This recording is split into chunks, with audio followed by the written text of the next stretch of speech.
Okay, so I am going to go ahead and get started. So today we're going to be talking about solar energy. So our Earth gets most of its energy from the sun. We call this energy solar energy. Solar energy travels from the sun to the Earth in rays. This is also referred to as radiant energy. Solar or radiant energy can cause chemical reactions. Solar energy is renewable because we will never run out of it. The hardest part of using solar energy is capturing the rays, which is why we don't use it for all of our energy needs. We have to resort to using other energy sources. Like many of you know, the country uses lots of non-renewable resources like coal and gas, but we also have been transferring to using some better resources like nuclear energy, which is clean energy, and also some different renewable resources like hydropower and wind energy. Okay, so I'm going to start this activity by explaining to you guys what solar collectors are. So on a sunny day, a closed car becomes a solar collector. Solar energy passes through the windows of the car and is absorbed by the car's interior and converted into heat energy, known as thermal energy.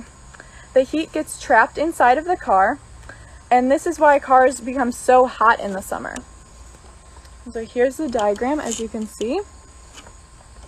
And now I'm going to demonstrate this on one of our own cars that have been parked out in the sun all day long. And we're going to see how hot the car is. So I have my infrared thermometer right here, and it is 82 degrees right now where I am. So we're going to measure the temperature of the interior of this car. Okay, so I'm going to flip the camera. Okay, I think we're back. Hold on one second. So inside the car, the temperature is 125 degrees Fahrenheit. So that is over. Kim, can you confirm in the comments that you can hear me right now? I know it said poor connection.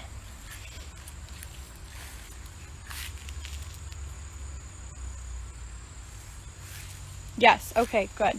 So as you guys just saw in the car, it kind of lost bad connection because it got away from the Wi-Fi too much. But the car was 125 degrees Fahrenheit, and that is over 40 degrees of what the outside temperature is right now.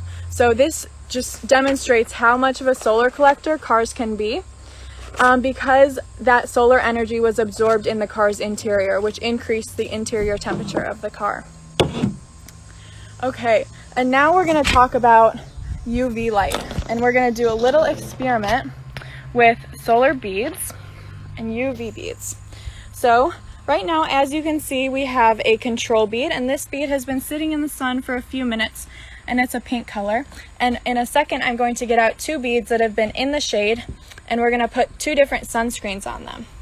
And these are just some beads that have been sitting out in the sun, and there's a variety of colors here, but we're going to be using pink for the experiment so that all of the beads have the same color to look after, so we know what to compare them to. So UV stands for ultraviolet light, which is a type of electromagnetic radiation that travels in a wave-like pattern.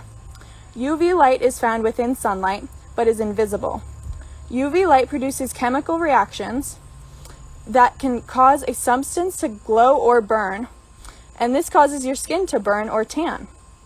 A good amount of harmful UV radiation gets blocked by the Earth's ozone layer, but the little amounts that get through will lead to these chemical changes. UV beads contain special color-changing pigments that are sensitive to UV light from the sun and other sources. So that's how we're going to use them in the experiment today.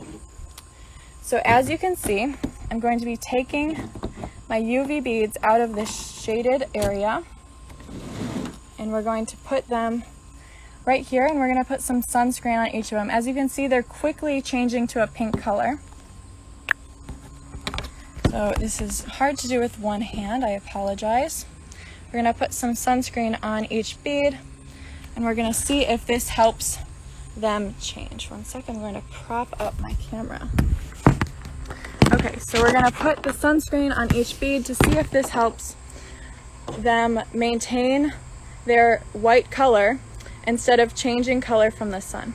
So I just put sunscreen on the one bead, and I'm going to leave it out in the sun right now for a few minutes.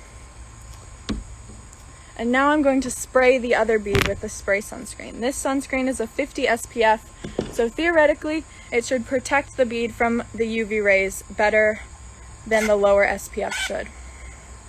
Okay, I just sprayed that bead with sunscreen. Not sure if that one's gonna work as well. My mom always says that spray sunscreen doesn't work, so we'll see. Okay. And right now, I'm actually wearing a bracelet with UV beads. So what this can do is, not only is it a fun accessory, but it can remind you that when your beads change color, you need to put sunscreen on to protect your skin from the dangerous UV rays that can get through the ozone layer. Okay, so while we wait for those beads to sit in the sun and see if they change colors, we're going to talk about a radiometer. So I'm going to flip my screen to show you this. Okay, so a radiometer has 4 vanes. One side of each vane is white and the other is black.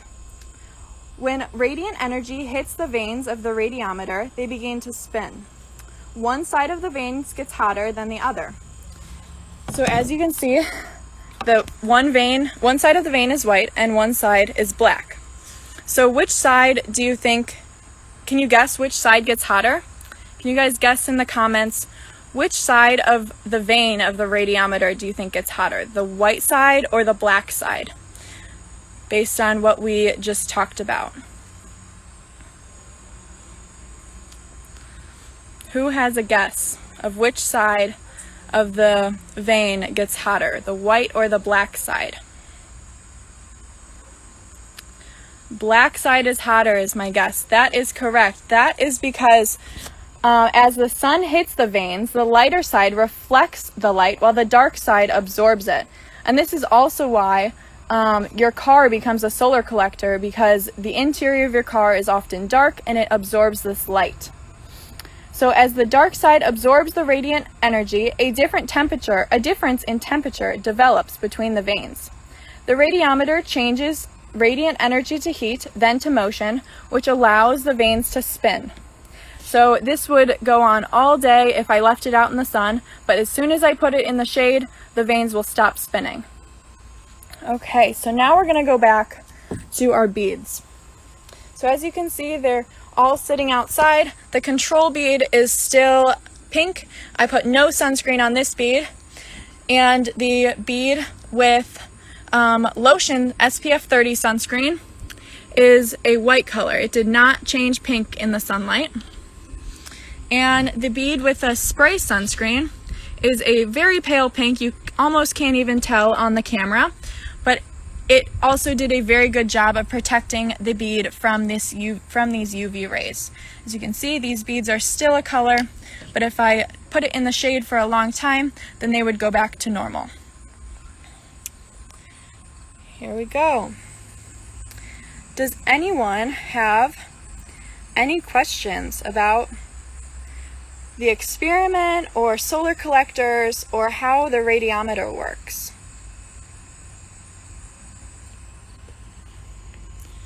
Open to questions if anyone does have any.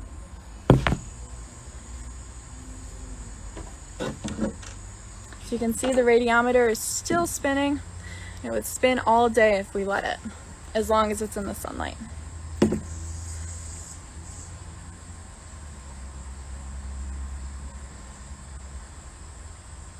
You're welcome.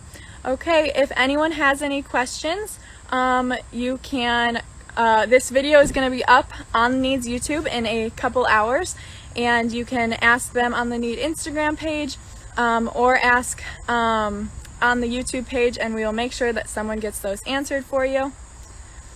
The radiometer, it spins when the light hits the different vanes, and it measures sunlight and also measures heat. Well, it doesn't measure heat, but it needs sunlight in order to operate. And so if there's no sunlight, then it would eventually stop spinning, and it slows down when I put my hand over it. So it measures the amount of light that is available in an area, and it has to be sunlight. It wouldn't work with different inside lights.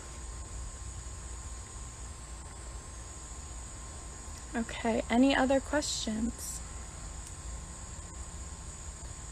Okay, thank you guys for joining. I hope you had fun, and make sure to check us out on YouTube. Thank you guys.